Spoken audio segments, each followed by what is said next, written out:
Hi there, and welcome to another video. This is Jan, and today I want to share another gift card holder with you. This one is made with some of the new products in the upcoming holiday catalog. I've chosen to use the Cup of Christmas photopolymer stamp set and the coordinating Cup of Cheers dies. When you purchase the two together as a bundle, you'll save 10% on the purchase price. I'm using the Wrapped in Plaid Specialty Designer Series paper, which has some wonderful gold accents on the plaid side and some really cute Christmas graphics on the other side. I'll try to flip through some of these to give you a quick look. You can see the gold lines running through the plaids. Night of Navy and Shaded Spruce together. Some of them are Shaded Spruce and Cherry Cobbler together. I've even used real red with the Shaded Spruce on one of the gift card holders that I made. The other side of the paper has some really cute Christmas graphics, everything from polka dots, trees, pine cones, and reindeer, to take just a few of them. There's one sheet that I really love, and it has holly leaves and berries on it. That's probably going to be my favorite. I've used a large rhinestone basic jewel on the upper mug that I colored with a dark cherry cobbler Stampin' Blend marker. I've also used Stampin' Write markers in Shaded Spruce and Cherry Cobbler to color the holly on the card. Next, the inks that I'm using are Early Espresso, Shaded Spruce, and Cherry Cobbler. I'm also going to be using a 1-inch circle punch to make a cut into the gift card flap on the inside of the card to make it easier to get the gift card out. So let's take a look at the measurements on the paper that we'll be using today. The Wrapped in Plaid as Specialty Designer Series paper is 3 1/4 by 4 and 1 3/4 by 4 inches. Next, we have 2 small pieces of Whisper White that we'll use for the mugs. 1 piece of 4 by 5 1/4 to use as the template. Another piece of 4 by 5 1/4 Whisper White that's going to be the inside layer. And then the card base is 4 1/4 by 11, scored at 5 1/2 and 9. So this is where we're going to make our reverse image using the silicone mat and the Stamparatas. I've set up the outline of the mug stamp on this to stamp onto a piece of 4 by 5 1/4 Whisper White cardstock. You're going to need, because this is a photopolymer, we need the little black pad. I've used some paper to go in there, and then place the silicone mat in next.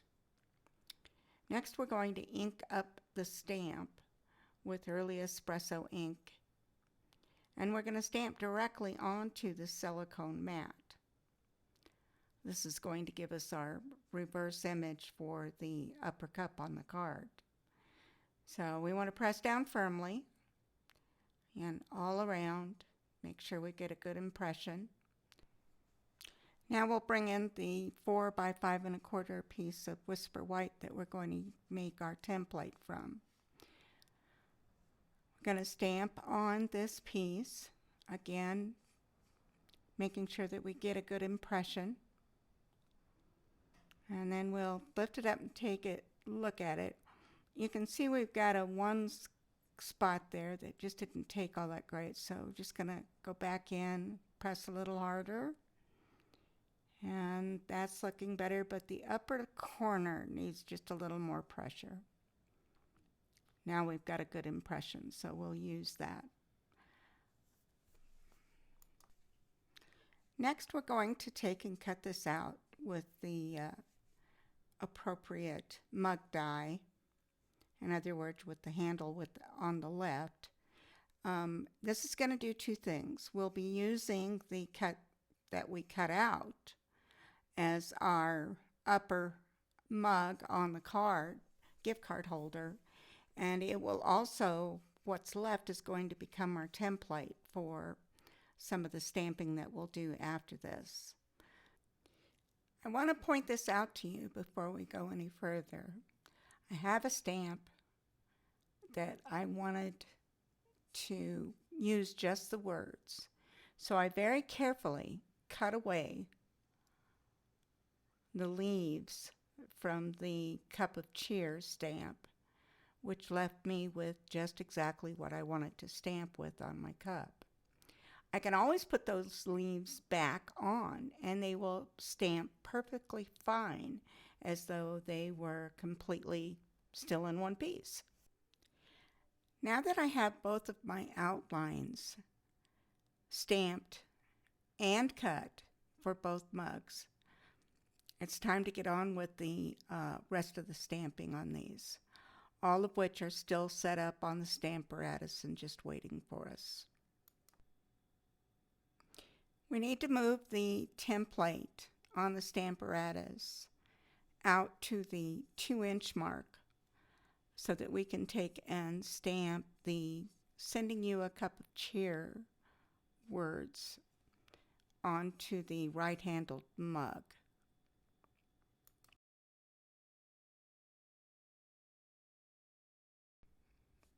Now we're going to flip the template over onto the other side and stamp the "Enjoy" onto the top of the left-handled mug.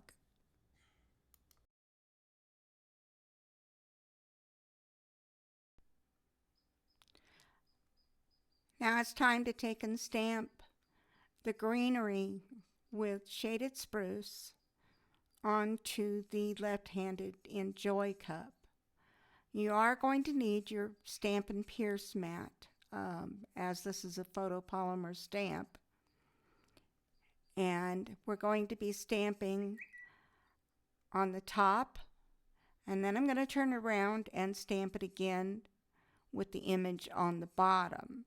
So it kind of makes a circle or wreath of greenery on the bottom of the cup. I'm going to lightly pencil a line about 1 7/8 inch from the right hand side of the 4 by 5 1/4 inside layer. This is going to give me a reference mark when I go to take and stamp along that exposed edge and show me where not to go. Now I'm going to stamp the "Merry Christmas" with cherry cobbler ink backwards and forwards. Well, not backwards and forwards, just kind of staggering it down that right hand side, as you can see on the gift card holder sitting up above. I start with the top, then I do the bottom, and then I fit the other two in between. With the two colors of the Stampin' Right markers, cherry cobbler and shaded spruce, you're going to literally color the stamp on your block. With the berries are going to be the cherry cobbler and the leaves are going to be shaded spruce. Color those, huff on them, that means just on your stamps, and then take it to the paper. And you're going to do this on 1, 2, 3, 4 different places down that side. So you're going to fill in all the blank spaces around your Merry Christmas words.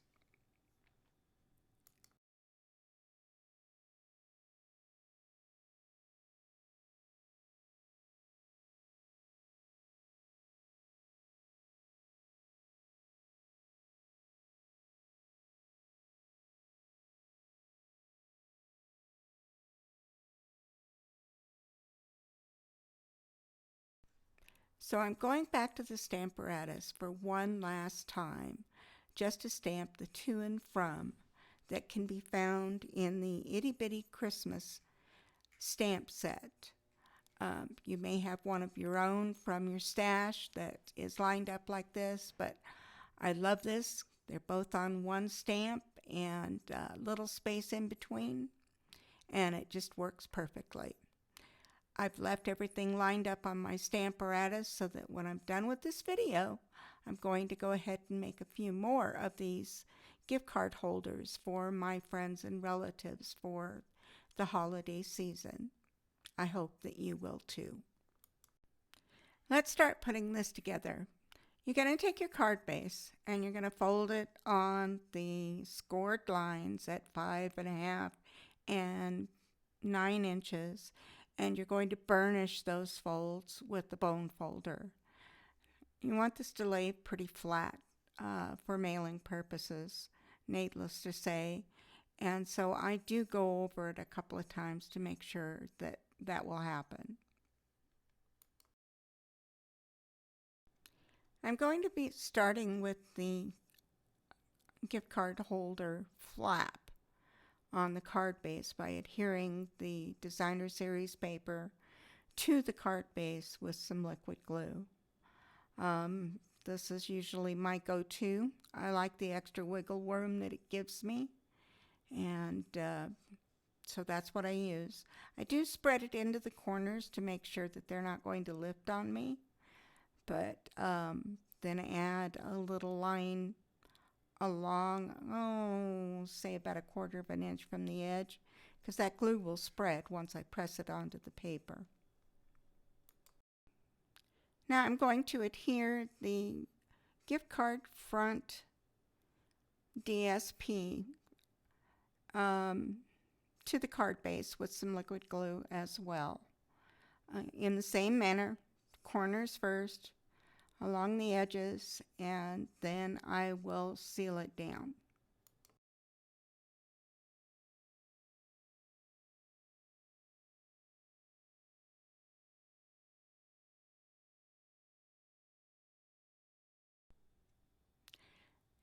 Now it's time to take and adhere the inside layer to the inside of the card base with some liquid glue. I add the dots in the corners and pull them out, and then add some glue to the sides and the bottom, and then press it into place.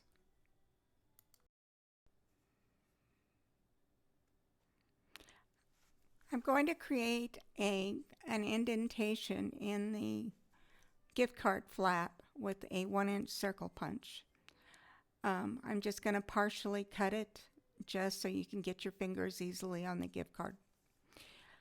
To do this, I'm going to mark it at 2 1/8, which is halfway, and then make that punch.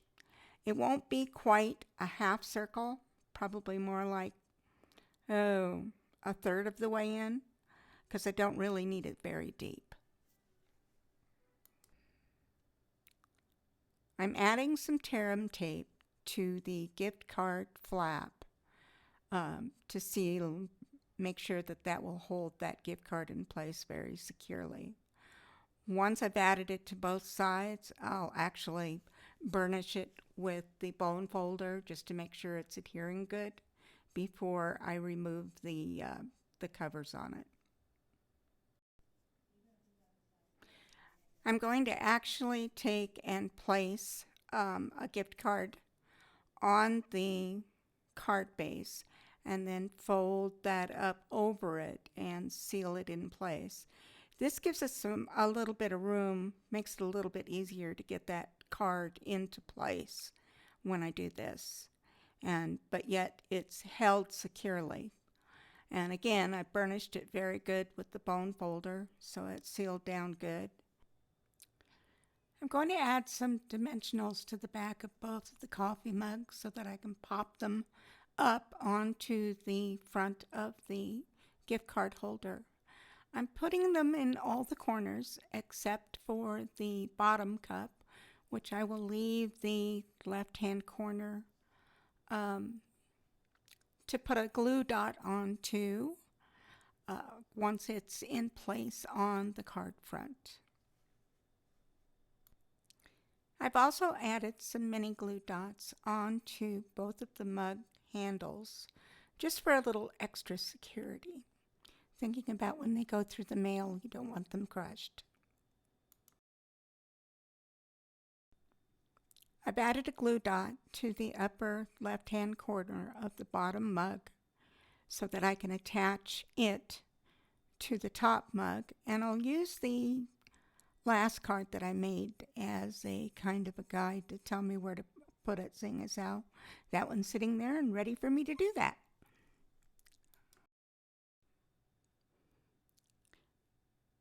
I'm going to adhere the cups to the front of the gift card holder, holding them with a pair of tweezers and lifting the card up so that I can see better where I want to place it.